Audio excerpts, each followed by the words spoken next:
We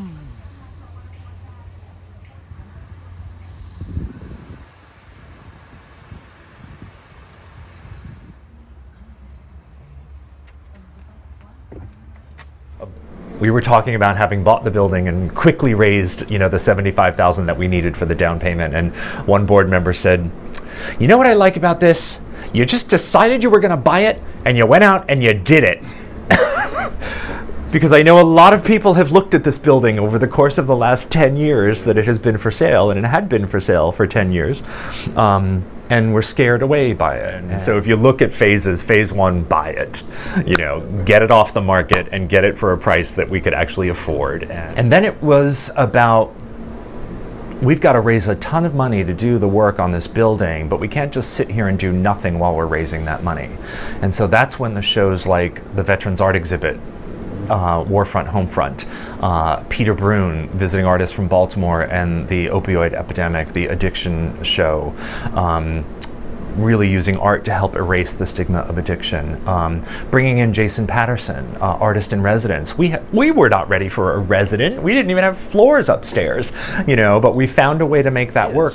We've used the building, a dozen times in the last 2 years for the public school teachers, the arts teachers in the public schools, to get them in here for professional development and, community connection to our arts organizations.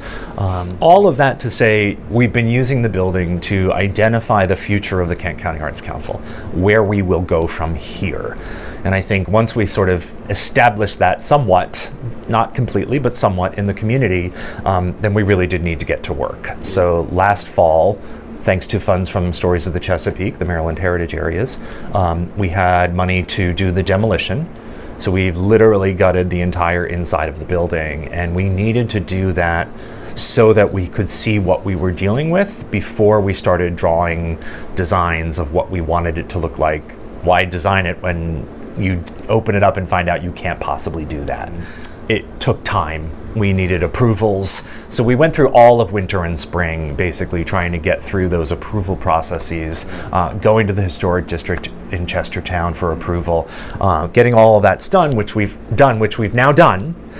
However, we finished that right about the beginning of May, when all of the contractors in the county and in the surrounding area were really just jumping into high gear. So it took us time to find contractors for the next phase. We are waiting for another grant announcement from the Maryland Department of Planning. These are the community legacy grants, which have been very popular in Kent County. They have helped fund the marina in Chestertown. They helped fund Sumner Hall. They've helped fund the new Sultana project. So we believe, we hope that they will also help fund us. If they do, then we will be 2/3 of the way there. And what does that mean? We probably need about $500,000 more. At this moment, we have about $500,000 in the bank. If we get 200 to 300 from the state, then we have 400 to 500 left to raise. And that at that point, we will really go public with a capital campaign, which we've not done yet. And we'll be much, much more public about this is like the push to the end. Yeah.